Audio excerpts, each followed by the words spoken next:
দেখতে পাচ্ছেন কি বিশাল সবুজের সমারোহ। এই গাছগুলো পরিচিত লাগছে কি? আমি আসলে নিজেই প্রথম চিনতে পারিনি। এগুলো হলো আসলে মূলত পোড়া আলু। আপনারা হয়তো দেখতে পাবেন বাজারে অনেক বড় বড় সাইজের হয় পোড়া আলু। এই আমাদের এখানে এক চাষি ইদু চাচা, উনি এই প্রায় 20-22 শতক জমি করেছেন। উনি আশা করছেন আর মাসখানেক পরেই প্রায় 70-80 মন পোড়া আলু হবে এখানে।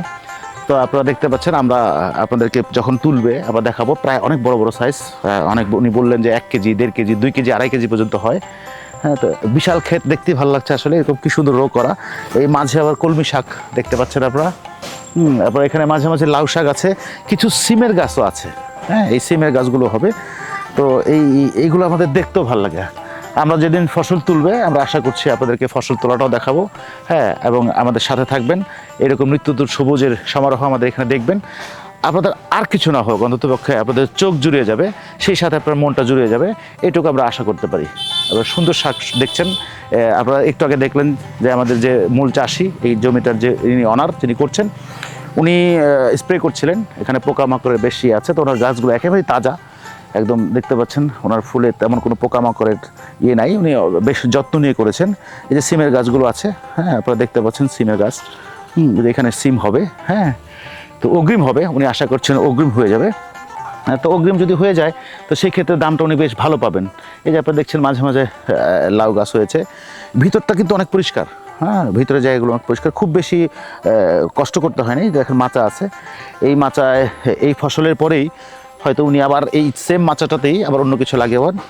হ্যাঁ, তা আমরা যেটা জানতে পারলাম যে আর 1 থেকে 1.5 মাসের মধ্যে এই ফসলটা উঠবে। হ্যাঁ, তো যখন উঠবে তখন আপনাদের সেই আলুগুলো আমরা আপনাদেরকে দেখাবো আশা করছি। আর এই যে গ্রামীণ পরিবেশ দেখেন, পাশে বাড়ি, এ পাশে বাড়ি, এই সামনে রাস্তার পাশে, এটা ছোট্ট জায়গা, 20-22 শতকের জায়গা। এখান থেকে 70-80 মন আলু, চিন্তা করা যায়? তো আমরা আসুন সবাই, আমরা আসলে কেউ আমাদের পরিত্যক্ত জায়গা জমি ফেলে না রেখে এই ধরনের চাষাবাস করি। না জানলে আমাদের চ্যানেলের সাথে থাকুন। কীভাবে চাষ করতে হয়, কোথা থেকে আপনি বীজ পাবেন, কোথায় আপনি বিক্রি করবেন, এই বিষয়গুলো আমরা পর্যায়ক্রমে আপনাদের সাথে আলোচনা করবো। আমাদের চ্যানেলে আপনারা নিয়মিত চোখ রাখুন, জানতে পারবেন। আল্লাহ হাফিজ। কাঁচামরিচ কালকে 180 টাকা কেজি কাঁচামরিচ কিনেছি।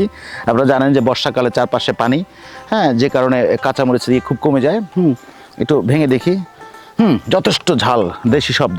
এই যে আপনারা দেখছেন যে এটা একটা আলু। হ্যাঁ, আমাদের এটা হচ্ছে পোড়া আলু বলে, অনেক বড় বড় সাইজ হয়।